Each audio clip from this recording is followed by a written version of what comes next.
Hi, I'm Anne from Game Like a Mother. I am starting a new segment where I share a little bit of trivia and talk about the different games that my family is playing right now. And to start, I'm going to talk about why games are so important to me because they're such an excellent way to create quality time, bonding time with loved ones and family members. I grew up playing hearts with my family on a regular basis. I'm very good at counting cards as a result.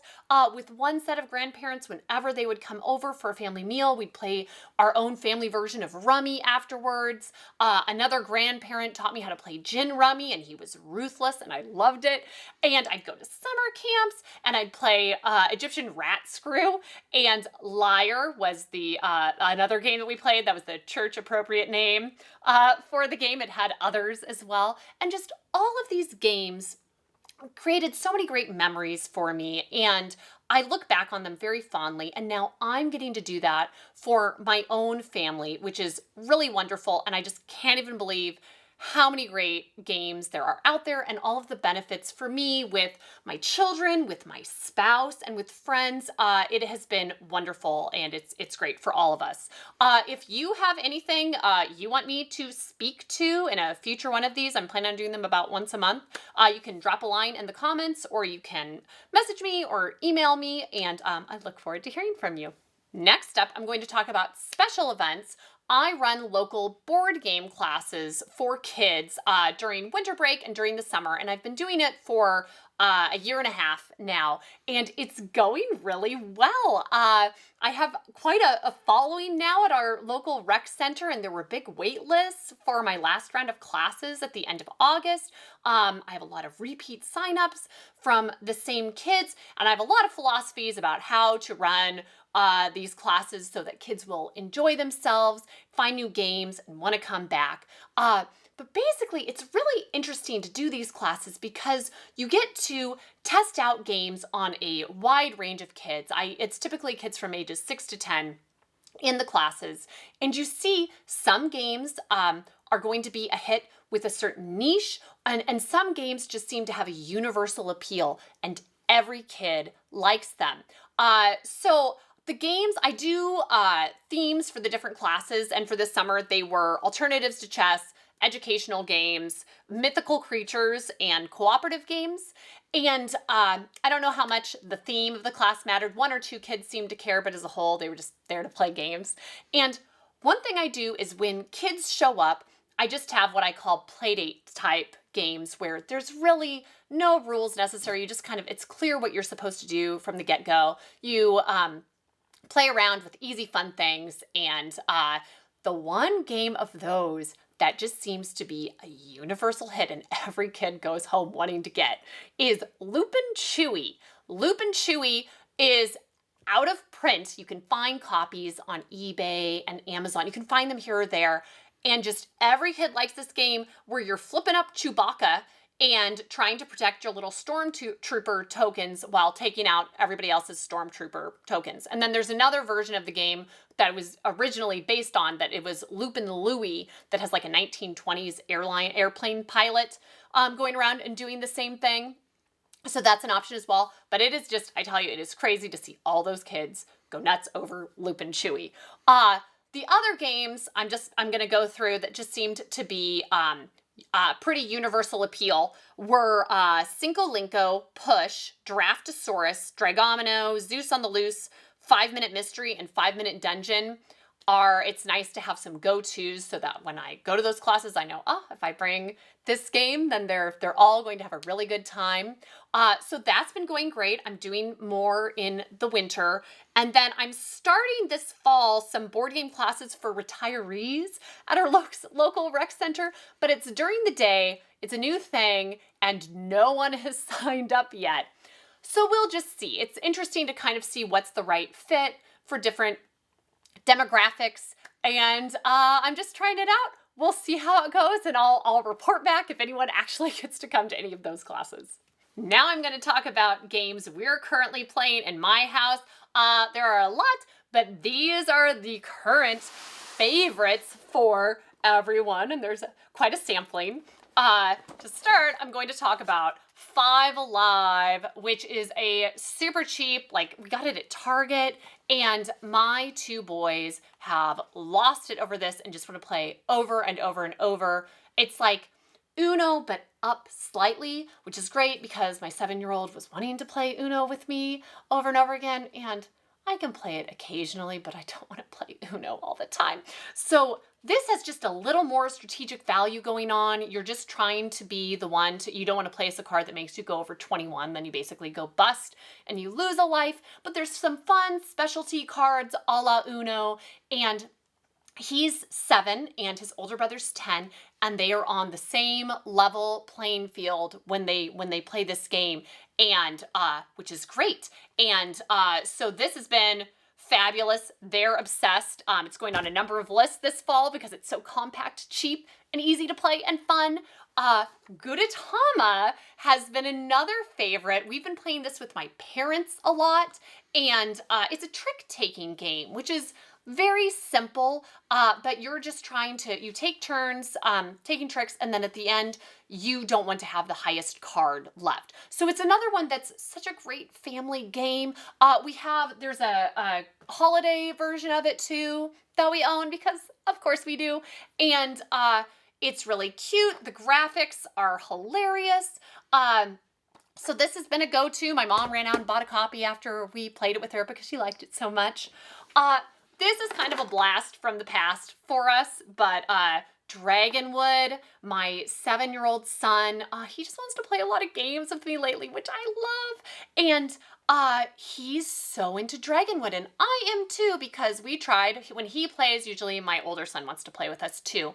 And we played King of Tokyo together, and it is a very good game.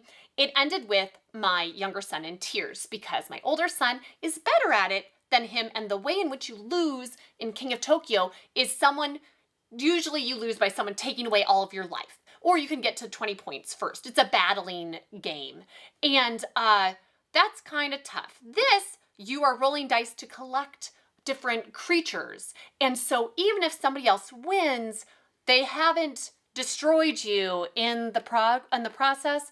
And I just don't need more of children having tough times around each other. So this one's fun, it's exciting, but no one's crying at the end, which is good.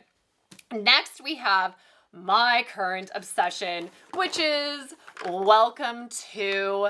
Oh my gosh, it's addicting. It's where you're trying to build, it's a flip and write, where you're trying to build your most ideal, highest scoring 1950s style neighborhood.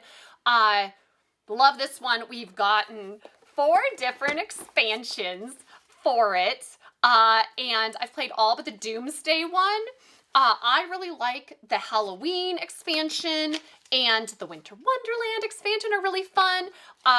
I do not particularly like the zombie one, but it is my 10-year-old son's favorite of the expansions. So, it just depends on what you're looking for. But that's one that, usually I only play games in person with people because that's the point. But I go onto Board Game Arena sometimes when I'm sitting out in the hallway singing my 3-year-old to sleep, and it takes 10 or 15 minutes to play a game online. And it was a really nice way to learn the rules too, because they kind of set it up so you can't screw it up, which is a nice thing about playing some of these online. By not being able to break any of the rules, it makes it easier and you learn the rules really quickly.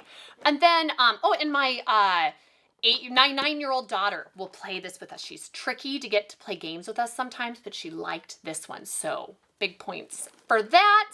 My 3-year-old daughter just had her cousin visit, who is also 3. They're very cute together, and I love this Disney Enchanted Cupcake Party game. Is so cute. Literally every kid loves this. You sort of follow the rules, you sort of don't. It doesn't matter, you're building cupcakes.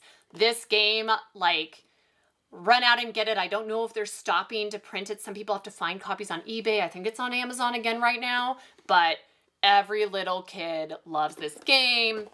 And then we also had her cousin play the Snacky Squirrel game a bit, which wins lots of points for components, is super cute, has a little bit of unkind gameplay now and then, so you have to watch out for that. But if you just kind of let them play around with it and do what they want, then you don't have to worry as much about that.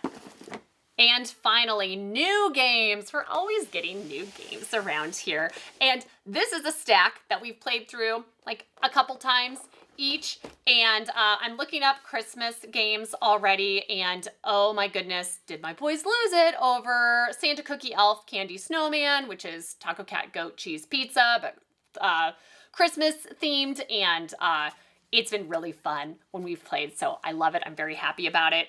On the other side, we got some Something Wilds because I like the Funko games. I like that they have the cute little figurines that come with them. It seems like simple and easy. You can hit whatever the theme is that the kids like.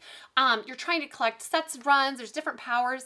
And it's been a little bit of a dud at our house. And I'm not really sure if it's just us or if other people really like it. So I'm not sure there. We need to play it a bunch more. I so want to like these, but I don't really know yet. So we're going to play these more and see how it goes.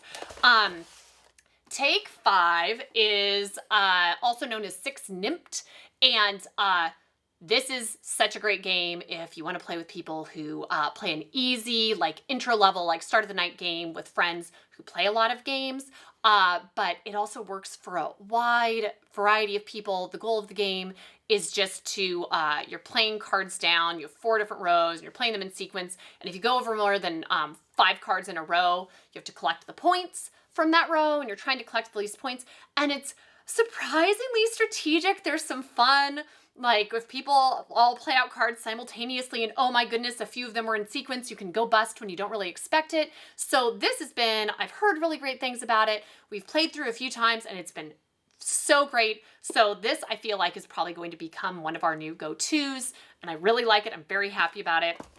A woman emailed me and recommended Greetings from Granville to me, and it was super cheap on Amazon, so I jumped on it. It was $8. And this I really like. It's kind of like if your kids like, I'd say, My First Ticket to Ride, but want something a little bit different. I feel like this is a little bit easier. The gameplay's a little different. My boys, we've actually played this a fair amount of already, and both of my boys really like it. My 7-year-old, who's probably the target demographic for this, really, really likes it. You're moving your people around on buses and trying different ways to get to different destinations, which change as the destinations are collected. So it's really cute, really easy. I'm very happy to have this in our collection. And then we have The Key, Sabotage at Lucky Llama Land. I got this for my 9-year-old daughter for her birthday. And she is tricky to get games for, and she loves this. This is like advanced Clue. It's not as easy as Clue. There's a little more going on, and you have to solve a case about like, there's 3 different people. They have different items that they committed the crime with on different dates, different locations, and you're flipping out evidence cards to figure out, okay, because this person was here on this day, it means this person was here on this day, and ooh, I have these ticket stubs, and what does that mean? There's even a mirror for doing little footprint clues, and she said she liked it so much she wanted the other 2 versions of this, and so, spoiler, she's super getting them for Christmas. But I'm just beyond delighted with this. Super happy. We have we can play it through with a bunch more kids. She's played it with my older son, and sometimes it's tricky to have the 2 of them play together. But it's just a really great concept, and it plays really well, and I've been liking it. And then for my younger daughter, we got her the Bluey Scavenger Hunt game, and it's cute. And if you like Bluey, this is the one to get. There's also the Shadowlands board game. That was the other Bluey one that we got. Don't get that one. The board game, just the board doesn't really work well. And this one's cute. Everybody had a good time playing together. So you might as well just pick the better Bluey game. This is the better Bluey game. So that's it for my board game talk for this month. If there are any games that you are currently playing that you are so into, please let me know. I always love hearing about and talking about board games. So drop me a line, and thank you so much, and I'll see you next time from Game Like a Mother.